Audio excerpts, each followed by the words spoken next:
నాకు వచ్చిన కష్టం ఏ తల్లికి ఏ భార్యకి రాకూడదు. మా స్వామి దీక్ష తీసుకున్నారు నిన్న.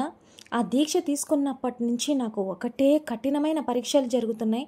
మా ఇంట్లో విపరీతమైన చివాట్లు, గొడవలు. అసలు మా కన్యస్వామి ఎవరికీ చెప్పుకోకుండా దీక్ష తీసుకోవడం వల్ల మాకు ఇవన్నీ గొడవలు జరుగుతున్నాయి. తల్లి సపోర్ట్తోనే దీక్ష తీసుకున్నారు అని, తల్లి సపోర్ట్తో కాదు, ఆ భగవంతుని సపోర్టు వాడికి ఉంది కాబట్టే ఆ స్వామి దీక్ష తీసుకోవాల్సి వచ్చింది. సో ఎవరికీ రాని అదృష్టం నా బిడ్డకొచ్చిందని నేను చాలా సంతోషంగా, హ్యాపీగా, నా రిచువల్స్ ఏమున్నాయో అవి ఇల్లంతా శుభ్రం చేసుకొని టెంపుల్కి విజిట్ చేసి ఆయన దీవెనలు నేను స్వీకరించాను. ఆ స్వామి అనుగ్రహం ఉన్నందువల్లే కదా నా బిడ్డ స్వామిమాలకి అర్హుడయ్యాడు. సో ఆ స్వామి మీదే నా కష్టాలు అన్నీ కూడా వేసేసి అలా దీనంగా చూస్తూ కూర్చొని ఉండిపోయాను. ఆ స్వామికి అర్పించేసి వచ్చేసాను ఇంటికి. సో ఆ దేవుడు అన్నీ చూసుకుంటాడు.